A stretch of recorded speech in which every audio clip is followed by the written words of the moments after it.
इस टाइम पर पूरी दुनिया के सबसे खुश इंसान है नरेंद्र मोदी जी। बट बहुत इंटरेस्टिंगली मोदी जी इस टाइम पर पूरी दुनिया के सबसे ज्यादा दुखी इंसान भी है। खुश इसलिए क्योंकि इलेक्शन में लोगों की जीत हो रही है एंड बहुत सारी सीटें इन लोगों को यहां पर मिली है, लेकिन दुखी इसलिए क्योंकि जेडीयू को भी बहुत ज्यादा सीटें इस इलेक्शन में मिल चुकी हैं एंड जेडीयू कब पलटी मार ले नीतीश बाबू, मोदी जी को इसके बारे में कुछ पता नहीं। मतलब जो बंदा पिछले इलेक्शन में 43 सीट्स लाने के बाद कितनी बार पलटी उन्होंने मार ली, कितनी बार सरकारें गिरा दी, वो बंदा अगर यहां पर 78 सीट लगभग लेकर आ रहा है या फिर हो सकता है 80 भी हो जाए, तो उसमें कितनी बार सरकार गिराएगा। मोदी जी इसको सोच सोच के काफी ज्यादा टेंशन में है। मोदी जी ने ज्ञानी ज्ञानेश को एक काम दिया था, एक बटन दबाने का, लेकिन ज्ञानी ज्ञानेश ने यहां पर 2 बटन दबा दिए एंड अब मोदी जी काफी ज्यादा परेशान है।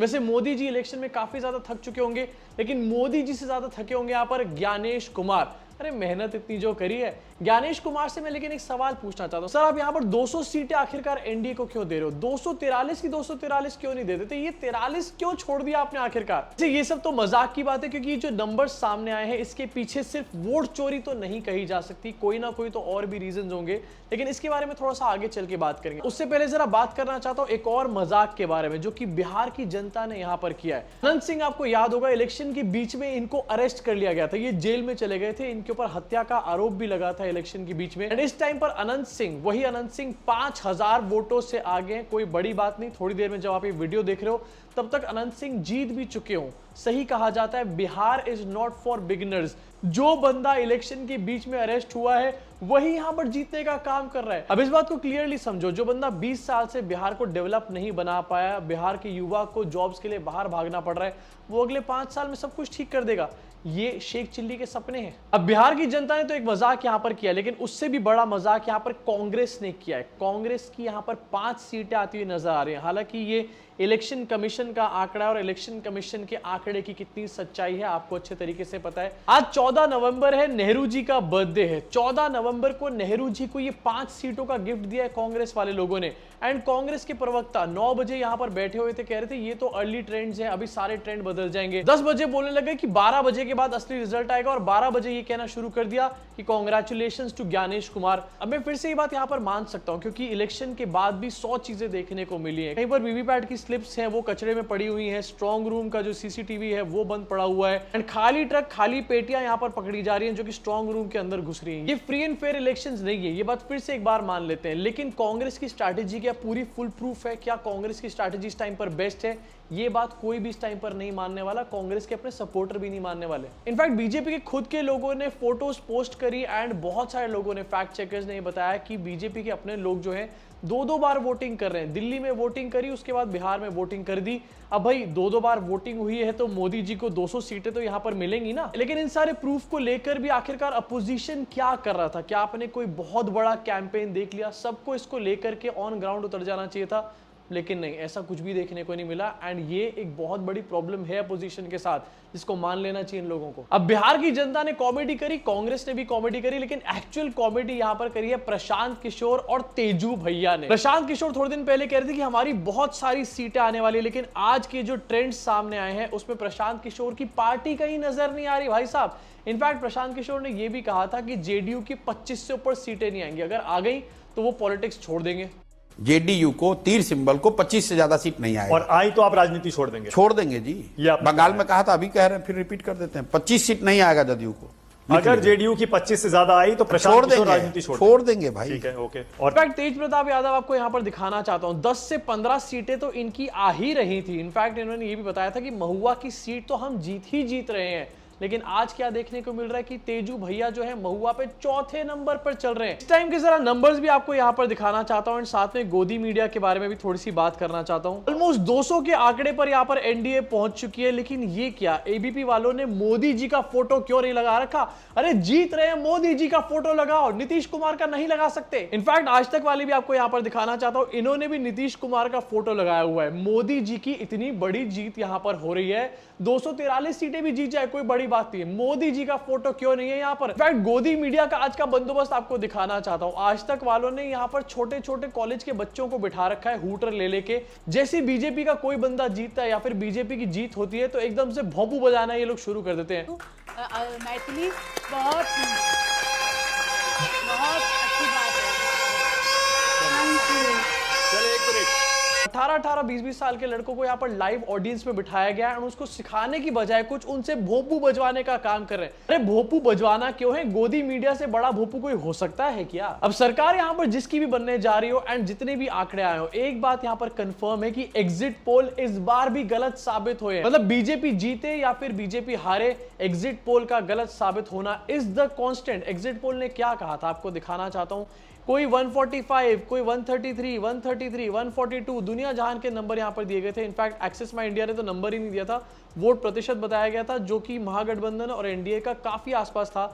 लेकिन ये सब चीजें नहीं देखने को मिल रही। ऐसा क्या कर रहे हैं एग्जिट पोल वाले कि इनके नंबर सही नहीं निकल रहे, या फिर ऐसा क्या हो रहा है इलेक्शन के अंदर जो कि एग्जिट पोल कुछ और बताते हैं और इलेक्शन का रिजल्ट कुछ और यहां पर बताता है। अब देखो, बहुत सारे लोग सोशल मीडिया पे ये कह रहे हैं कि ये तो सिर्फ वोट चोरी की वजह से हुआ है और कोई रीजन यहां पर हो ही नहीं सकता। लेकिन हर चीज में हमारे को यहां पर क्रिटिकल एनालिसिस करनी बहुत जरूरी है अपने आप को आगे बढ़ाने के लिए, सिचुएशंस को चेंज करने के लिए। देखो, वोट चोरी है एंड कई जगह पर हमने देखा कि फ्री एंड फेयर तरीके से इलेक्शन नहीं हो रहे। ये हमारे सामने आ रहा है वीडियोस के थ्रू, फोटोज के थ्रू, एंड ये एक फैक्ट है। लेकिन क्या यही सिर्फ एक फैक्ट है? इसके अलावा और कोई रीजन नहीं है।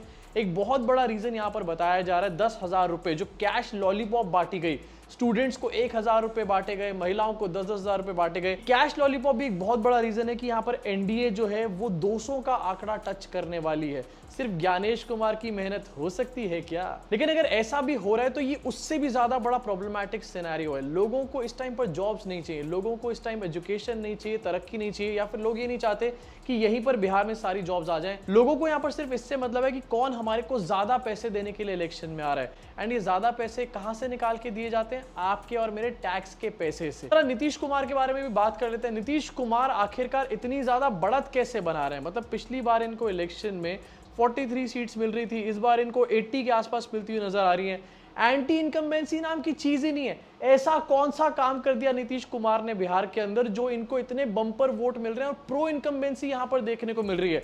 हर आए दिन बिहार में पुल गिरते रहते हैं, जॉब्स बिहार के अंदर है नहीं, लोग ट्रेनों में ठुस ठुस कर अलग अलग शहरों में जा रहे हैं जॉब्स करने के लिए एंड वापस अपने घर आते हैं। उसके बाद बिहार का इंफ्रास्ट्रक्चर इस टाइम पर ठप पड़ा हुआ है। लेकिन फिर भी बिहार की जनता यहां पर नीतीश कुमार को पिछले इलेक्शन से भी ज्यादा वोट दे रही है और ज्यादा ट्रस्ट उनके ऊपर दिखा रही है। बिना काम करे ट्रस्ट दिखा रहे हैं भाई साहब। ऐसा कौन सा जादू मंत्र इनको मिल गया यहां पर, या फिर ऐसा कौन सा बटन दब गया कहीं से? इसके साथ अब सवाल ये उठ रहा है कि आखिरकार नीतीश कुमार पलटी मारेंगे या फिर नहीं मारेंगे। नीतीश कुमार के पास बहुत पॉसिबिलिटीज, बहुत सिनेरियोज हैं इस टाइम पर। मैं बता रहा हूं ना, जब 40 समथिंग सीट आई थी तभी अगर इतनी बार पलटी मारी तो 80 सीट्स में तो भैया दुनिया में ही पलटी मार के रख देंगे। पहला ऑप्शन नीतीश कुमार के पास ये है कि मोदी जी के साथ सरकार बनवाएं एंड सेंटर में भी सरकार चलती रहे एंड बिहार में भी एनडीए की सरकार चलती रहे। लेकिन ये एक बहुत ज्यादा क्वेश्चनेबल चीज है, क्योंकि अगर नीतीश कुमार को सीएम का पद ऑफर यहां पर नहीं किया गया तो नीतीश कुमार के पास अपनी इतनी सीट्स है कि वो यहां पर चाहें तो सरकार नहीं बनवा सकते, विपक्ष के साथ सरकार बना सकते हैं एंड सेंटर में भी सरकार गिरा सकते हैं।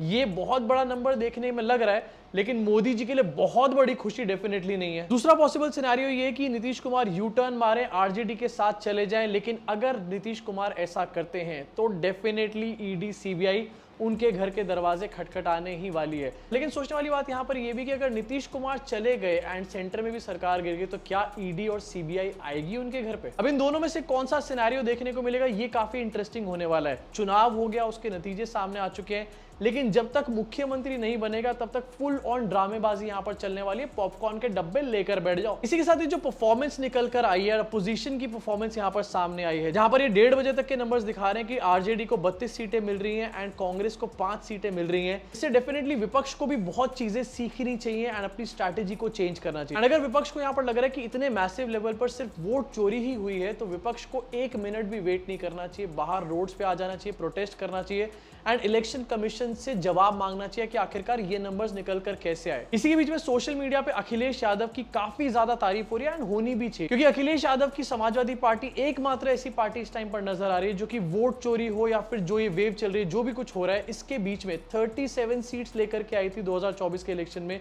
यूपी के अंदर। एंड इस टाइम पर अखिलेश यादव का एक ट्वीट भी सामने आ चुका है जो आपको दिखाना चाहता हूं। एसआईआर को लेकर के अखिलेश यादव ने कहा है कि बिहार में जो खेल एसआईआर ने किया है वो पश्चिम बंगाल, तमिलनाडु, यूपी और बाकी जगहों पर अब नहीं हो पाएगा, क्योंकि इस चुनावी साजिश का अब भंडाफोड़ हो चुका है। अब आगे हम ये खेल इनको नहीं खेलने देंगे। सीसीटीवी की तरह हमारा पीपीटीवी मतलब पीडीए प्रहारी चौकन्ना रहकर भाजपाई मंसूबों को नाकाम करेगा। अब एसआईआर जो है उसको एक एक्सपेरिमेंट की तरह बताया जा रहा था और बिहार को एक लेबोरेटरी बताया जा रहा था। एंड मुझे ऐसा लग रहा है कि बीजेपी के लिए, एनडीए के लिए ये एक्सपेरिमेंट काफी ज्यादा सक्सेसफुल हुआ है। आने वाले टाइम में डेफिनेटली ये बंगाल के अंदर होगा एंड उस टाइम पर भी काफी ज्यादा हंगामा देखने को मिलेगा। अब वैसे आपका इसके ऊपर क्या सोचना है? ये जो नंबर्स इस टाइम पर दिखाई दे रहे हैं, 200 के पास इस टाइम पर मोदी जी पहुंच रहे हैं, उसके बारे में आपका क्या सोचना है? इसके रीजंस क्या हो सकते हैं? क्या सिर्फ वोट चोरी है या फिर कुछ और भी रीजन है? एंड साथ में आपको क्या लगता है ये एसआईआर की वजह से हुआ या फिर नहीं? इसको भी कमेंट सेक्शन में कमेंट करके जरूर बताना। अपनी भड़ास पूरी तरीके से निकाल डालो। एंड ये जो गोदी मीडिया ड्रामा कर रही है, पौ पौ पू पू कर रही है स्टूडियो में बैठ के, उसके बारे में भी आपका क्या सोचना है नीचे बताना जरूर। मैं आपसे मुलाकात करूंगा इस चैनल के अगले वीडियो में।